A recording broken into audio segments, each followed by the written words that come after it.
Driver गाड़ी निकालो। आज तुम अपने ये बेटे को साथ क्यों लेके आए हो? हो क्या ना मैडम, मेरे बेटे ने एग्जाम पास किया है। अरे खड़ा खड़ा क्या दिख रहा है मैडम, तो मिठाई खिलाना। जी मैम, हमारे इतने भी बुरे दिन आ गए क्या? एक ड्राइवर के हाथ की मिठाई खाएंगे? अरे नहीं, मुझे मिठाई की जरूरत नहीं है। वैसे मैं बाहर की मिठाइयाँ नहीं खाती।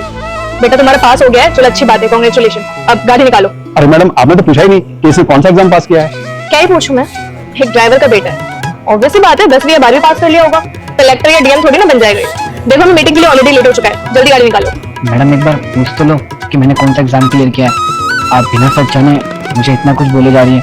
ये जो तूने अपना ये एग्जाम पास किया है ना, वो ही मेरी दी हुई सैलरी से पास किया है। और अंकल जी अपने बेटे को समझा दो मालिक और नौकर में क्या फर्क होता है। ठीक है मैडम, अब वो क्या है ना, अभी बच्चा है, मैं इसको समझा दूंगा।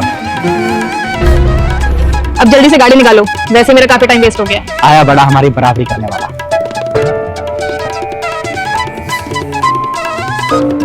बेटा एक काम कर, तू घर जा, मैं घर आके बात करता हूँ। क्या कहा था मैम साहब ने? ड्राइवर का बेटा कभी कलेक्टर नहीं बन सकता। अब जब तक कलेक्टर नहीं बन जाता, जब तक इन्हें शक्ल नहीं दिखाऊंगा अपनी। जी मैम, आपने बुलाया? हाँ बुलाया था मैंने तुम्हें। कल कहाँ रह गए थे तुम? वो मैम, मैं अपने बेटे की किताबें दिलवाने के लिए गया था। अरे क्या है तेरा बेटा, कहीं का तो वो पे क्या?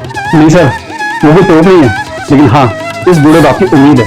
वो क्या है ना सर, अगर मेरा बेटा कल कुछ बन गया ना तो हमारी लाइफ बन जाएगी। अरे क्या बनाना है अपने बेटे को? देखो तुम ड्राइवर हो तो तुम्हारा बेटा भी ड्राइवर बनेगा कल को। नहीं मैडम, मेरा बेटा ना यूपीएससी की तैयारी कर रहा है।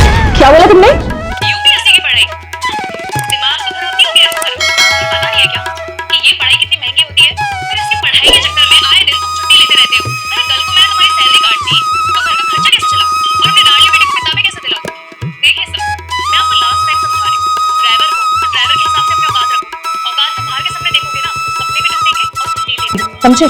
नहीं मैडम, मेरा बेटा पढ़ाई में बहुत होशियार है और मुझे उससे बहुत उम्मीद है। देखना एक दिन वो जरूर बहुत बड़ा अफसर बनेगा। देखिए सर, अगर आप कलेक्टर के पापा हैं तो आप इतने बड़े हस्ती हो के हमारे यहाँ पे छोटी मोटी ड्राइवर की नौकरी थोड़ी ना करेंगे। तो आप एक काम करिए, आप अपने बेटे की पढ़ाई पे ध्यान दीजिए, हम आपको जॉब से निकालते हैं। नहीं मैडम, मुझे नौकरी से मत निकालो, मुझे इस नौकरी की बहुत जरूरत है। वो क्या है ना, इसी नौकरी से मेरा घर चलता है। अरे नहीं अंकल जी, देखिए हमें ऐसे अच्छा नहीं लगेगा। आप एक काम करिए ना, अपनी सारी कमाई ना उसकी पढ़ाई पे वेस्ट करिए। अब आप जा सकते हैं। मैडम प्लीज ऐसा मत करिए। तुझे सुनाई नहीं दे रहा दीदी ने क्या बोला? चल निकल यहाँ से। अब देखती हूँ अपने बेटे को कैसे कलेक्टर बनाता है ये। अरे जब इन जैसे लोगों के बेटे भी कलेक्टर बनने लग गए तो हमारे यहाँ पे ड्राइवर की नौकरी कौन करेगा? हाँ सही कहा आपने, और बिल्कुल ठीक कैसे बना था। मैं तो हमेशा तो सही करती हूँ। A few minutes later. हाँ जी बताइए। वैसे मेरे पीए ने बताया आप मुझसे मिलने के लिए काफी बार ऑफिस आए हो। सर एक्चुअली क्या है ना, आपके डिपार्टमेंट वालों ने हमारे प्रॉपर्टी पे स्टे लगा दिया है। अगर वो स्टे नहीं हटाना तो हमारा बहुत बड़ा नुकसान हो जाएगा। सर प्लीज आप ही कुछ करिए। अच्छा अपनी फाइल दिखाइए।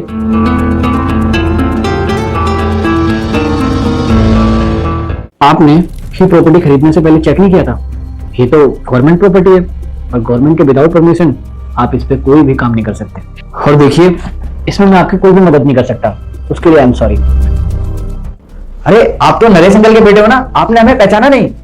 जी हाँ, मैं नरेश जी का ही बेटा हूँ। और किसने कहा मैंने आप लोगों को नहीं पहचाना? अरे आप लोगों को मैं कैसे भूल सकता हूँ? आप नरेश अंकल के बेटे हो? अब ये तो मुझे नहीं पता था। नरेश अंकल कहा करते थे कि उनका बेटा पढ़ने में बहुत तेज है, और आज मुझे दिख भी रहा है। तुमने अपने पापा का सपना साकार किया, और देखो ना आज आप कितने ऊंचे पोस्ट पे हो, और वैसे भी अपने ही अपनों के काम आते हैं। और मुझे पूरा विश्वास है कि आप हमारी मदद जरूर करेंगे, क्योंकि आप तो अपने हैं।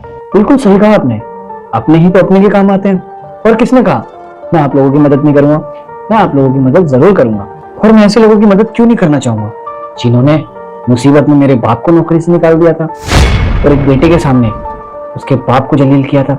मैं ये सब कैसे भूल सकता हूँ, आप ही बताइए। और हाँ, एक चीज याद आई मुझे, जब मैं मिठाई लेकर आया था आपके यहाँ तो आपने क्या बोला था कि ड्राइवर के बेटे के हाथ की मिठाई खाओगे?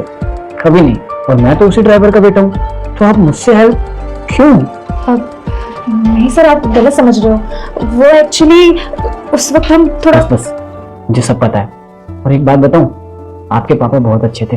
आपके पापा ने आप दोनों को सब कुछ दिया, लेकिन शायद अच्छे संस्कार नहीं दे पाए। और हाँ, आप दोनों से एक बात जरूर कहना चाहूंगा, कभी किसी को ना कम मत समझना, क्योंकि मेहनत करने वाला इंसान ना औकात और हैसियत देख के नहीं करता, वो अपनी मेहनत और काबिलियत देख के करता है। और आज मैंने मेहनत की है तो इस मुकाम पे पहुंचा हूं। और मुझे एक बात बताओ, आप अमीर लोगों को ये क्यों लगता है कि ड्राइवर का बेटा ड्राइवर ही बनेगा, एक सब्जी बेचने वाले का बेटा सब्जी ही बेचेगा?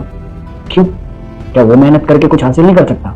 और हाँ, आज मैं जो कुछ भी हूं ना, अपने पापा की मेहनत की वजह से हूं। सर, माना कि हमसे गलती हो गई है, लेकिन अगर आप पुरानी बातें भूलकर हमारा स्टे हटवा दे तो सच बताऊं आपकी बहुत मेहरबानी होगी। देखिए, मैं आपकी कोई मदद नहीं कर सकता क्योंकि मैं एक गवर्नमेंट एम्प्लॉय हूँ और मैं अपना काम बड़ी ईमानदारी से करता हूँ, और आपकी प्रॉपर्टी इलीगल है, तो सॉरी, आप लोग जा सकते हो।